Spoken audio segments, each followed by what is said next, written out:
Now we're live. Now we're live. Welcome, everybody. We're live. Hi.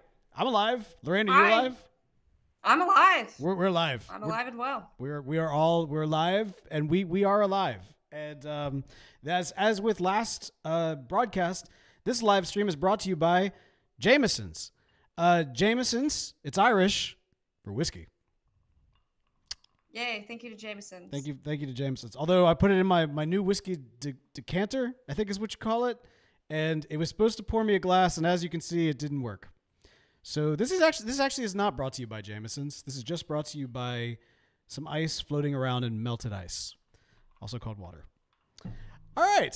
Shout out to that. Yeah, no, it's good. That's good. All right, I think we're rocking and rolling. We're ready to go. You ready for this, Lo? I'm ready. Okay, good. Broadcasting glorious purpose across the interdimensional airwaves. This is Bo, aka Loki variant HTJM84. And Lorraine, aka Loki variant RVJM91. And you are tuned into the most mischievous show in the multiverse, where we are talking all things Loki. This episode 2 of season 2. And we're about to get into that in just a minute. But first, we've got to give a major happy birthday, and I mean happiest of happy birthdays to our very own Loki variant RVJM91, Miss Lorraine. Happy birthday! Thank you. I appreciate the birthday shout out. Yeah. It's great to be another year older. Yeah. How is... on the sacred timeline. Just another year marked off on the sacred timeline. That's good. Yep. How are the early 30s? I hope you're enjoying them.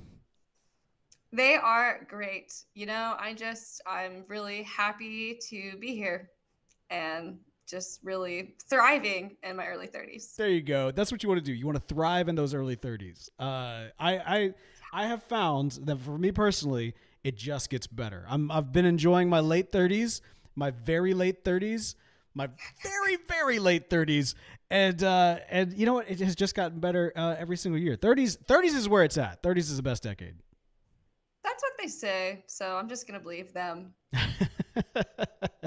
Well, hey, we want to wish you, of course, the happiest of birthdays. And thank you so much for jumping on and recording this podcast. We are, again, doing this live at the TV Talk YouTube channel. So if you've not done so already, be sure to subscribe to the YouTube channel. You can find links for that in the description for this podcast episode so that you can be notified for when we go live. Now, it's interesting because once again, we are broadcasting live immediately after watching this week's episode, which is great. I want to just kind of address this too before diving into the specifics of the episode. Correct me if I'm wrong, but Disney has been very keeping the cards closer to the chest about their release schedules of how they've done a lot of these series. Like, you can kind of tell they're experimenting with some different things. And honestly, I think, I mean, correct me if I'm wrong, but I think Ahsoka was like the first time they started this kind of evening release schedule. Is that right? That's my understanding. And I think because originally they were going to do Loki the way that they did Loki season 1. And then I think they decided to do what they're doing with Ahsoka. I get it. So I guess they're liking it. I mean, it makes sense. It does kind of model the kind of classic appointment-based television. That's what they're trying to recreate, right? The concept of appointment-based television in a pre-TiVo world where, you'd want to be where you need to be instantly to watch the episode. And it's great. And I get that it's great for most people. I was always one of those, I woke up at 4 a.m. whenever a show was coming out that I was watching, and I would immediately watch it, and I'd have to not spoil anything online and withhold myself from texting friends and just basically text them let me know once you've seen this week's episode. And, on the one hand, I get it. It's nice because now in the evenings, most of us are probably watching the episode relatively close to when it releases. But on the other hand, when you're making a podcast about it, it makes everything a little bit more difficult. So all that to say, we're recording this immediately after. Starting next week, we'll probably do it the day after the episode comes out. And so you can look for it with a little bit of a day delay, but hopefully with more informed information, more informed descriptions, yes, and better thought out hot takes and stabs in the dark. That's our hope anyway. That's the goal. I will say the 9 p.m. Eastern time is just not great. If they could just do it 7 across the board, I'd love it. That would be wonderful. But, Disney, if you're listening, yeah. and we know you are, that would be great if you could do that for us. Then Thank you, Disney. Yeah, then we won't have to lock you into an orange room and deal with you personally. But we'll dive into that in just a minute. Lorraine, you ready to get into it? I'm ready. All right, let's jump into the rundown. This week on Loki, things get wonky. Once again, we don't have a description for the episode because literally it just came out. But basically, we got some good cop, some bad cop. We've got some medium cop, mischievous cop. We've got all kinds of cops coming together to deal with this Brad individual, who, of course, is the ex-hunter that we saw from last week. He's been out there on the sacred timeline hiding out as an actor. But oh no, he was just bait. Or biding time, because there's a big plan by Judge Dox to dox the rest of all the variant timelines that are out there, and she does it. And then by the end of it, we're back to the sacred timeline. Everything's reset. It's all hunky-dory. Or is it? Sylvie's back. Or is she? There's a lot of questions about this week's episode, starting immediately with Lorraine.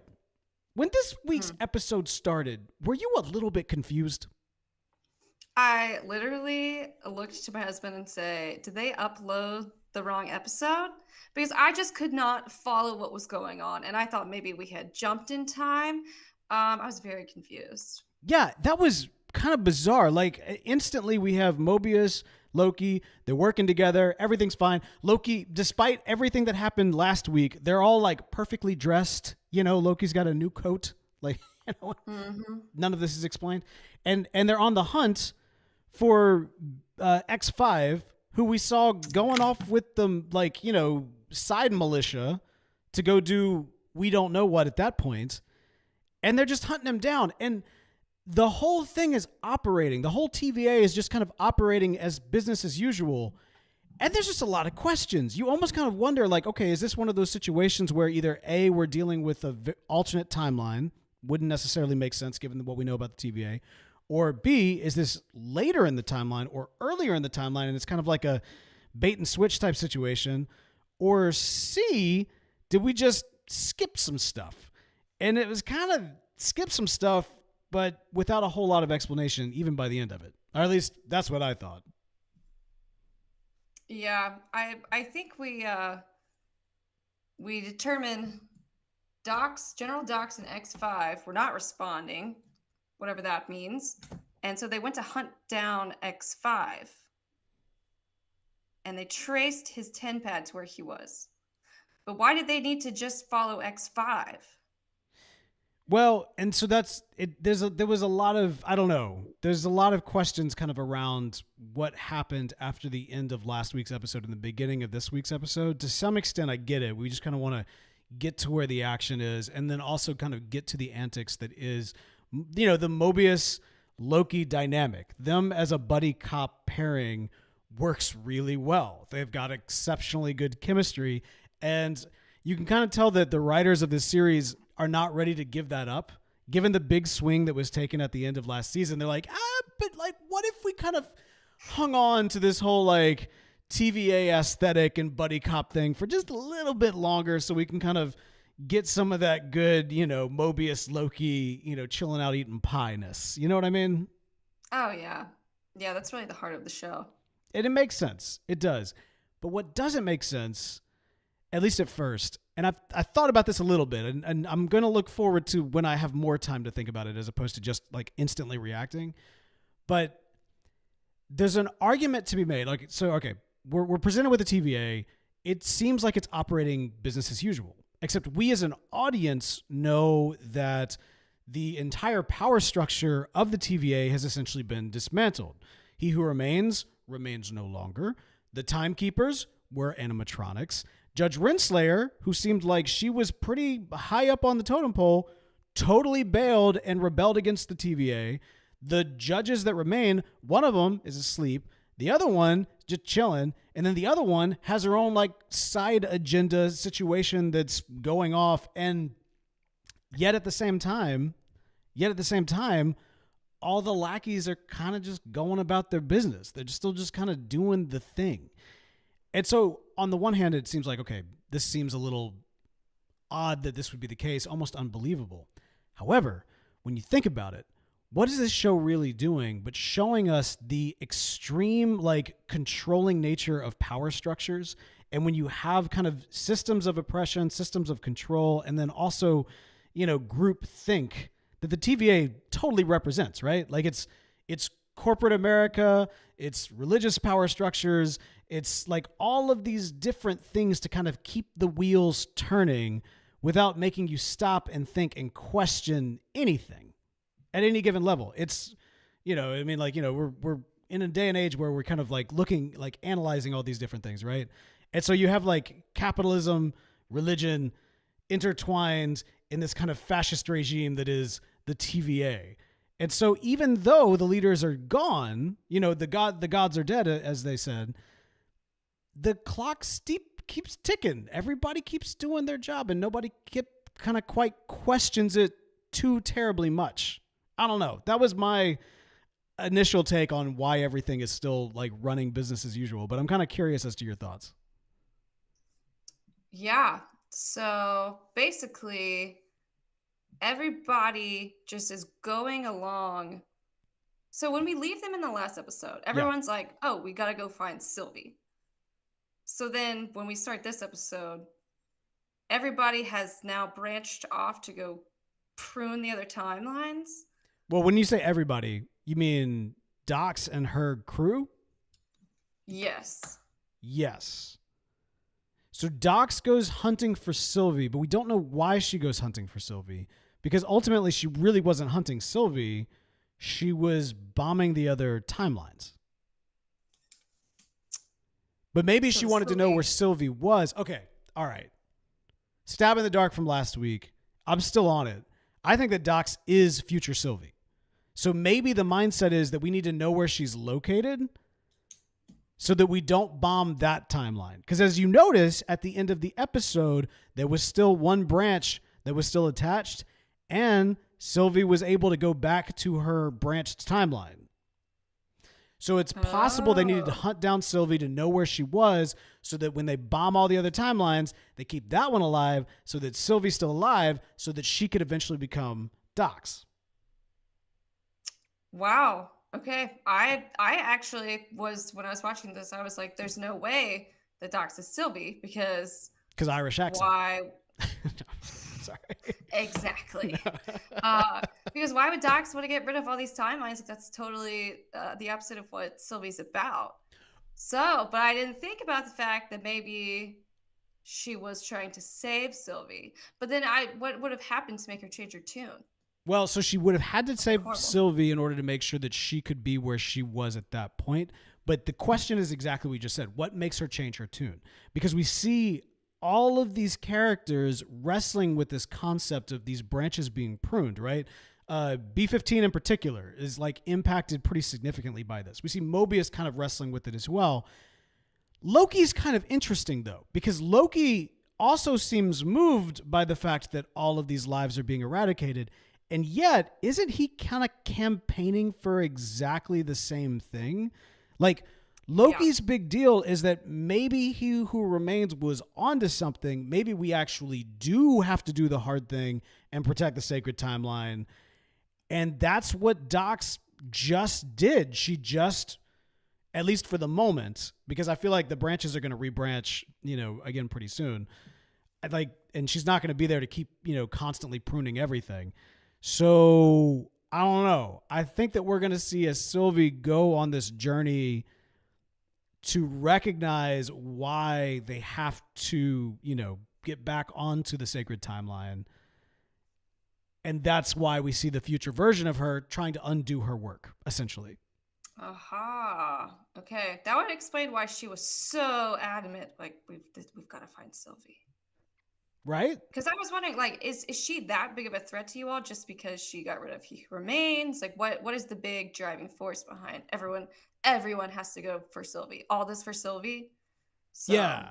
Thought that was interesting as well, because I didn't quite get why B-15 and Mobius were like really on the whole hunt down Sylvie bandwagon, except for the fact that she has answers. She was there when everything collapsed, and so she would kind of help to provide kind of some information as to what's going on, because you do have this kind of middle management that got this, you know, battlefield promotion essentially, that's now trying to establish what even is things, because again, the machine's still running, even though it's kind of running off the rails. And we see that from Obi's standpoint, right? Like we see that the Loom is it's overheating. It's not, he's unable to get to it to be able to fix it. And so all the timelines are looking to implode on themselves, creating a literal apocalypse of the multiverse.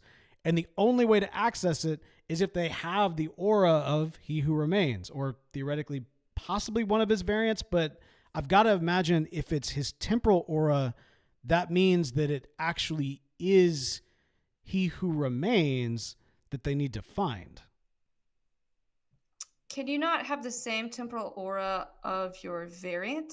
Isn't that how they identified Sylvie being a Loki? That might be the case. It might be that they just need a variant of He Who Remains, but I don't know. That's a good point. That's a really good point.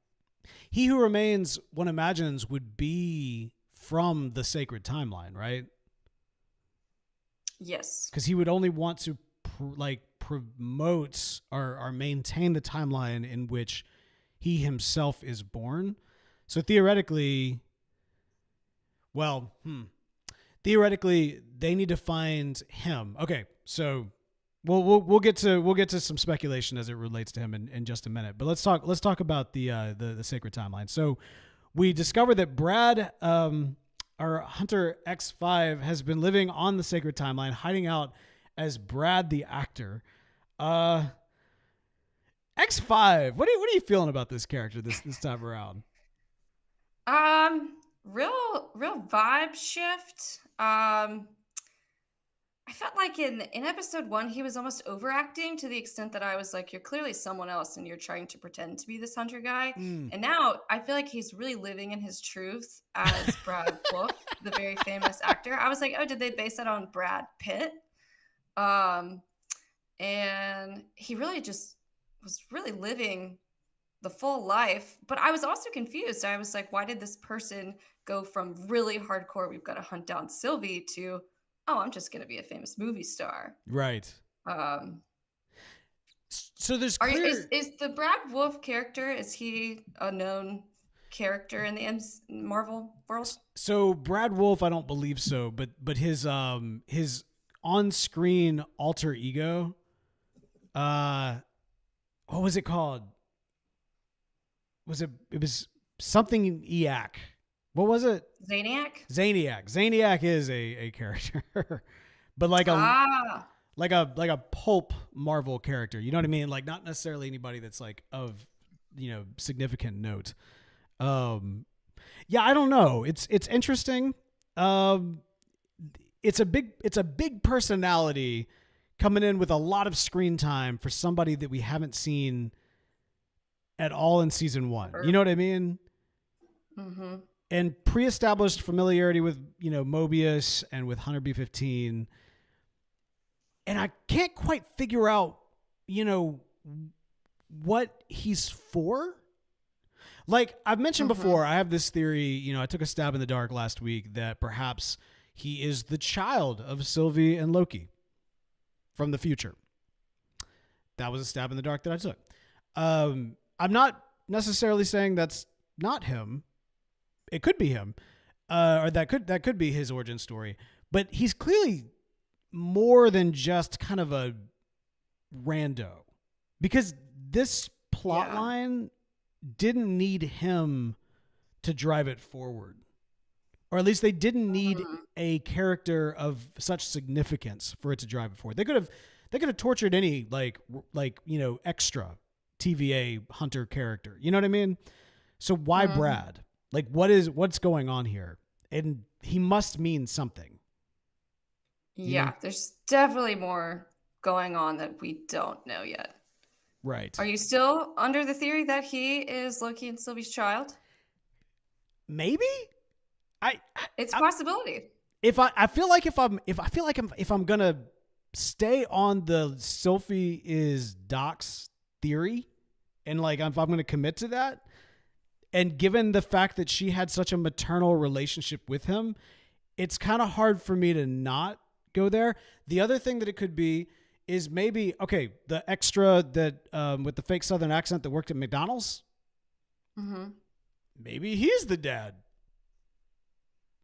And maybe Docs wants to protect that timeline because she knows that that's the timeline that her son comes from. Okay, well, that is a shot in the dark. Stab in the dark. Stab in the dark. That might be, yeah. I'm just tweaking it a little bit. I'm just tweaking it. Yeah, I mean, there's something there. Right. Maybe. What if the kid at McDonald's is actually her son? Oh, no, because he was there when she got there. You're right. Although she did say, is your mom coming to pick you up? And it's like, what's going on there? Sylvie, you know, what's real, like, so you asked earlier too, like, why would they be hunting down Sylvie? Why does she matter so much? And so there's that one theory of, well, we have to protect Sylvie. If Docs has to protect Sylvie because Sylvie and Docs are the same person. That's a theory. The other is that she has still the TemPad of He Who Remains that is very specifically something different than what everybody else at the TVA is working with. In this episode, dude, and I'm blanking on his name, but the agents or the accountants, I forget everything about his whole situation, but basically not Obi, the dude that wanted Obi's signature. It's like Cody or something. Cody sounds right. I think that sounds good. But no, he like instantly recognized Casey. It's Casey. There we go. Very good. He instantly recognized that whatever was going on with the TemPad, you know, that there's something unique about it. So, and that one was Renslayer's TemPad. It was modified by Renslayer? The one that they were looking at was Renslayer's TemPad? I mean, am I wrong there? I think that's right. No. I just couldn't remember. I know that X5, he had some funny stuff on his TemPad as well. That's right. Okay, so they were trying to piece back together his TemPad. Because he was like, I added some buttons. That's right. But then they also had Renslayers because they were looking at the last. Okay, so they were working at the same time. That's where I was getting confused. And they heard the conversation that Miss Minutes, wherever she is, she's working with Renslayer, who is in some form or fashion in league with He Who Remains, or at least to the best of their knowledge, she was talking to He Who Remains. Yes. Okay. Good deal. Okay. All right. Good. I think we figured it all out, right? Like I think that's. Oh yeah. It all makes so much sense. The whole the big thing that really just kind of I was sitting there scratching my head at the beginning for all the reasons we talked about, and that it seemed like there was almost like we missed something in the way it was structured. But I was scratching my head at the ending because of the fact that everybody is looking at the timeline of all the branches being destroyed with this the horror, the humanity. And it's multiplied by the fact that all of y'all used to do this. I mean, before you get all judgy, you just didn't have any. You just didn't realize that you were a variant. Exactly. It's see yourself in the situation. It's like you only got woke for 5 minutes, and now you're judging everybody. It's like calm down. Okay, that was you just 5 seconds ago. Just like that. Yeah, you could have realized what you were doing, but now that you know that you actually had a life, it's different. So that's one thing. The other, and that's a good point, Lorraine, because the reality is it's not like they didn't know they were eradicating lives on the timeline. They knew that before. It's just one of them is you now. You know? Yeah. This could have been me. This was me. So. Wow. Yeah. Wow. But so there's that. The other factor, as I mentioned, is that Loki is low-key campaigning for that. Is he already there? Loki campaigning for the eradication of all the other timeline. Kinda. Yeah. He really feels that it's the only way Well, for them. and there may be a third way, and maybe that's what ultimately is going to kind of come together, is that they're going to figure out throughout this series that, like, okay, rather than opening up the floodgates to a massive, interdimensional war, or just completely like committing mass genocide on an interdimensional level, maybe there's a way that these branches can exist, but we make sure that people don't jump back and forth between the two. You know what I mean? And then the TVA becomes a monitoring of variants that leave one timeline to go to another, and vice versa, keeping the Kangs from ever being able to interact with one another. Did he say that? No, this is just a stab in the dark. Hey, that sounds like a much better usage of the TVA. This is true. Well, we'll get into some other major stabs in the dark here in just a minute. But before we do, I can't believe, Lorraine, I can't believe that this is about to happen. But we, for 2 weeks in a row, on the second episode of this podcast, we're bringing it back already. Taylor Watch. Lorraine. Dun, dun, dun. Oh my gosh. Okay, so there was a Taylor Swift lyric in this episode. You said it, not me. Don't put that on me. Don't put that on the internet. I'm kidding. I literally paused it and was like, oh my goodness, there is no way they did this 2 weeks in a row. Literally, X5 is looking at Loki, the anti-hero, and says, it's you. You're the problem. And I was waiting for him to say, you're the problem. It's you. But he stopped short of there just for us all to freak out. We were once again quoting Taylor Swift to Loki, the anti-hero, from the song Anti-Hero. Oh, man. I heard they know what they're doing. How did you know this was going to be a thing? They're not even dating. They haven't even dated in years. I think that the power of Taylor Swift is very strong. If they're trying to get new viewers, if they get people talking like, oh, well, they're using some Taylor Swift lyrics. Like, I mean, that fandom is very, very strong, and could really get Disney Plus some new subscribers if they can look out for a Taylor Swift lyric in each new episode of Loki season 2. It doesn't even have to be talking to Tom Hiddleston. It could be anybody. That's just, just a theory. And I mean, he is the anti-hero. So. Hasn't she written just like a bazillion songs? I mean, like, maybe it's just a coincidence every single time. It could be, but also it's not. Wow. All right. Well, there you go. There's your Taylor Watch for this week's episode. This was a joke. This was a meme. This was a joke. This was not supposed to be an ongoing segment. We'll just have to wait and see what happens next week. Oh my gosh. Okay. All right. Well, that's exactly what we'll do. We're going to take a quick break. When we come back, more stabs in the dark. All right. We got some more stabs in the dark for you. Okay. Wild speculation time. So He Who Remains, we don't, okay.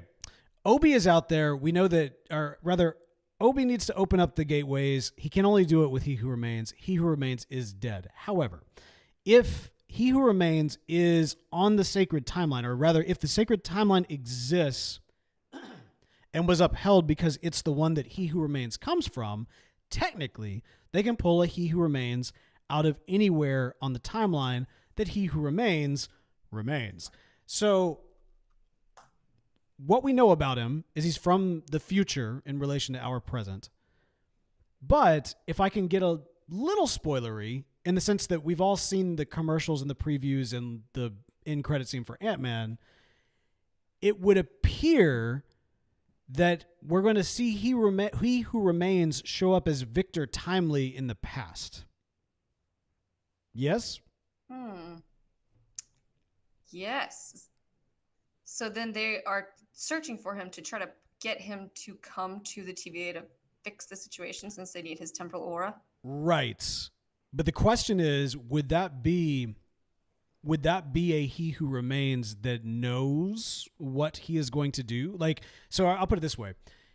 If he's in the past, which he will be, but he's not from the past, my assumption is that this is my stab in the dark, we're going to be seeing a He Who Remains, a Kang, or perhaps a Franklin Richards as his likely original name, who has traveled back in time to the past, is like on his first ever attempt to time travel. Like, he's invented time travel. He's super excited about it. What does he do for the first time? And when I say time travel, he doesn't create a new timeline. He actually time slips back into the past the same way that Loki was in the TVA. Why was Loki able to do that? Because of the connection with the Kang technology, or with the He Who Remains technology, which has the ability to do that. So what I think is that we're going to see him time slip back to the past. He Who Remains time slips back to the past, live there because he's kind of stuck. Like, he figured it out, but now he can't quite get back, and he's still trying to work that out. And then they're going to go and pull him out of the timeline to bring to the TVA to try to fix it and do their best.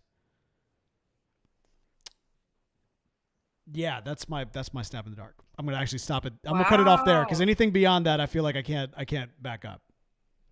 Yeah. Wow. I see it. So his character, is he a magician or a scientist, or both? Well, did you ever see what was that movie called where Batman fought Wolverine? The Prestige. You ever see The Prestige? Yeah. Oh, yes, I did see The Prestige. Yeah. So it's like Tesla in The Prestige. Okay. So he's the one that created that funky TemPad that Sylvie now has. Yes. Which... And he got stuck. Well, a previous version of him got stuck. Like, it's his younger self that got stuck. Okay. And he was time slipping.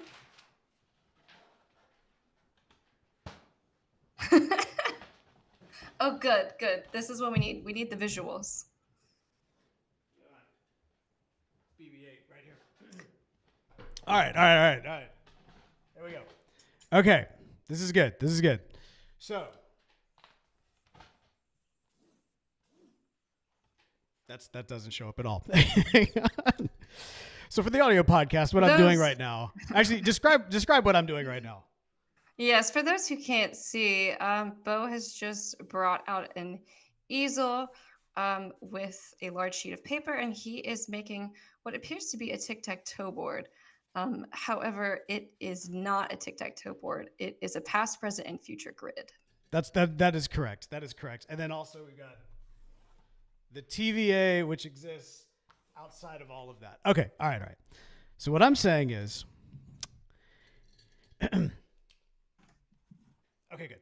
So what you? Oh, you know what? Better yet, I got something better. Hang on. All right, hey, stick with me. All right. I don't have anything. Okay. I do have something better.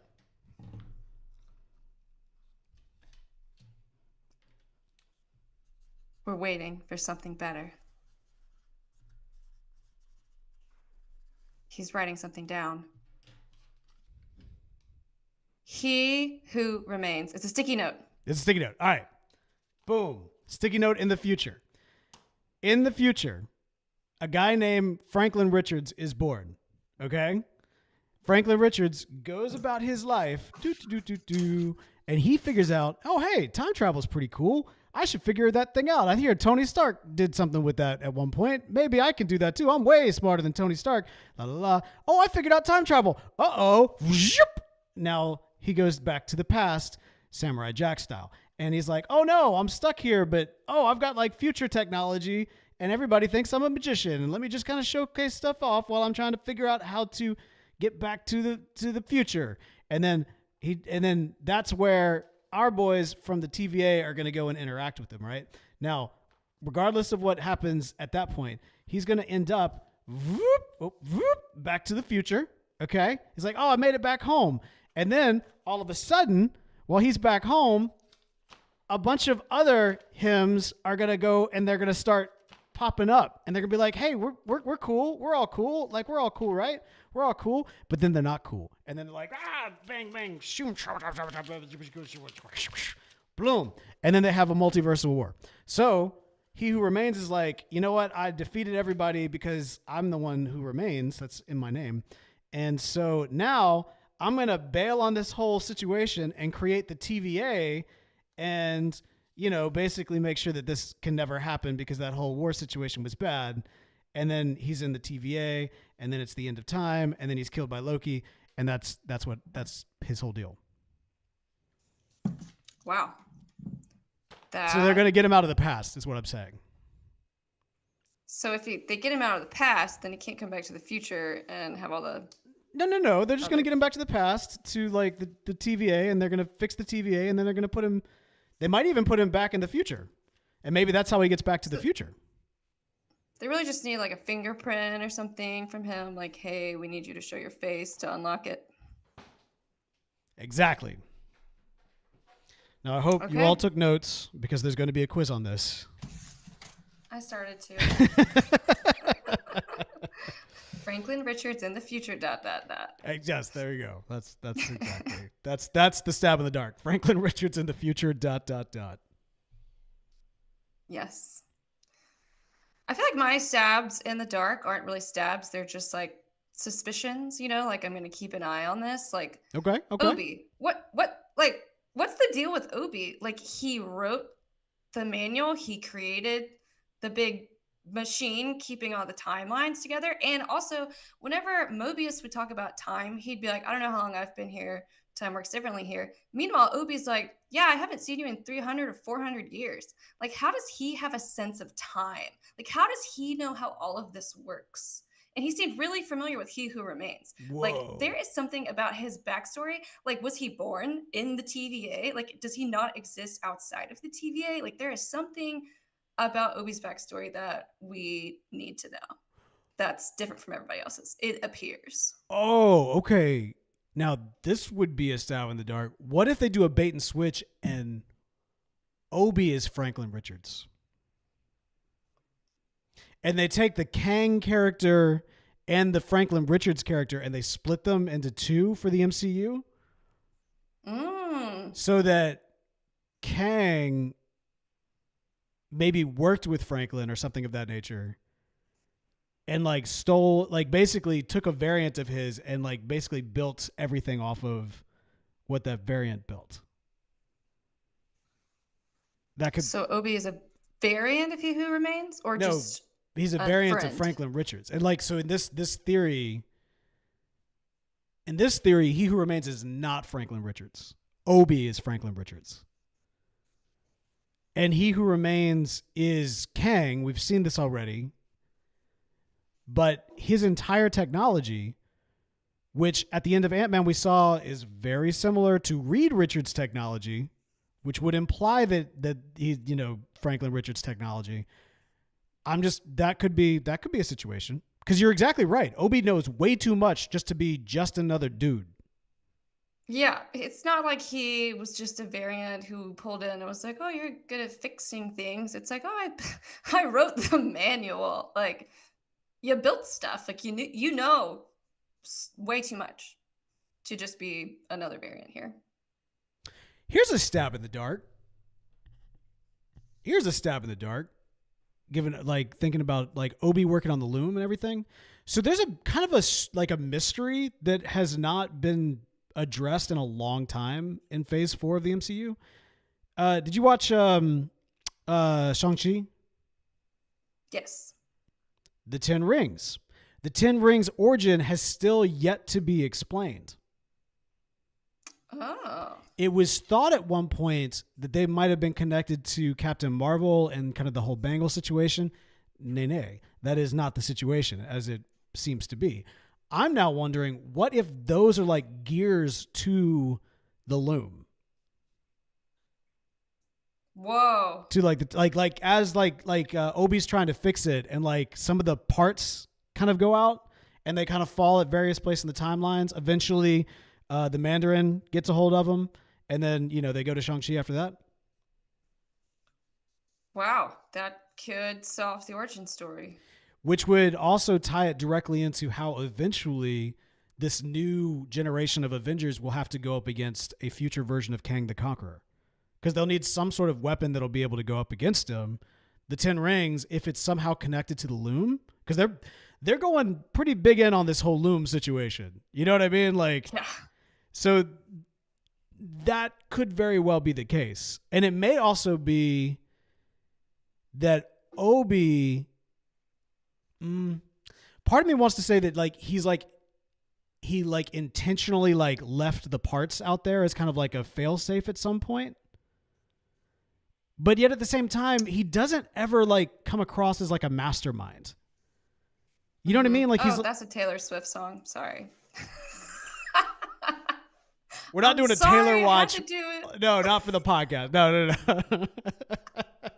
That'll be the Loki TV Talk podcast. When they do that, they can do it. Right. No, but so he's not a mastermind. I don't think so. He wrote everything, he created everything. So he's a genius, and he's a mechanic, and he's an inventor. But does he really feel like a guy with a plan? You know what I mean? Oh, not at all. Mm-mm. But he has some connection with He Who Remains. You're exactly right. Okay. Yeah, he's like, oh yeah, we need He Who Remains. I'm like, oh, he really is familiar with how this whole thing is built.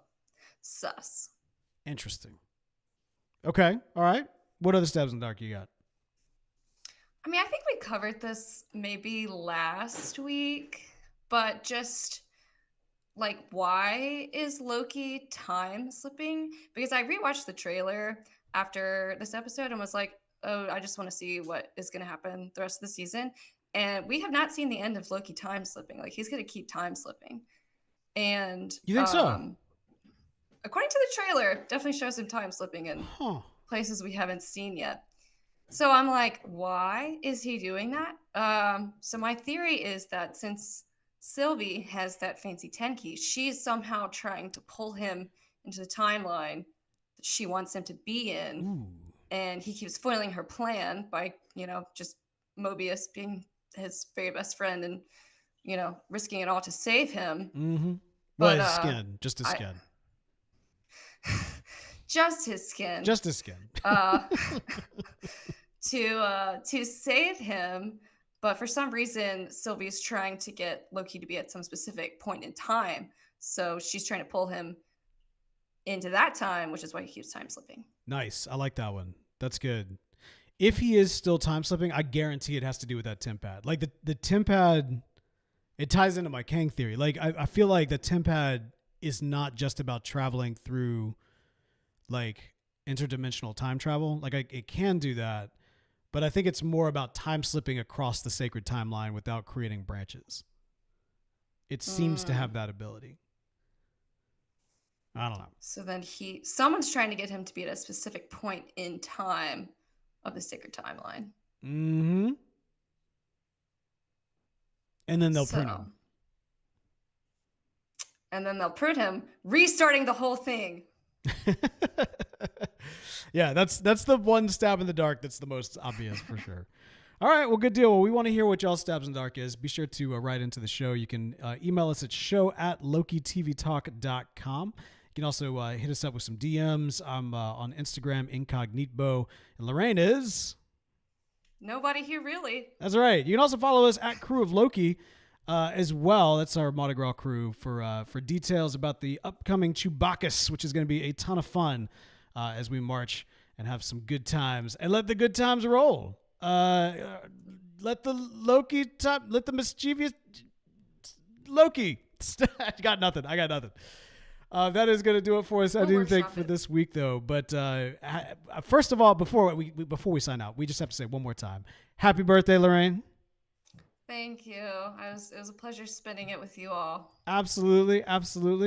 So birthday wishes, of course, are always welcomed, even if delayed, because, of course, time doesn't matter here in the TVA. So there you go. It just works a little different. That's right. That's going to do it for us for this week. But until next time. For all time, Always. As she hits the mic. Oh no. No, it works. It'll be great. It'll be great. All right.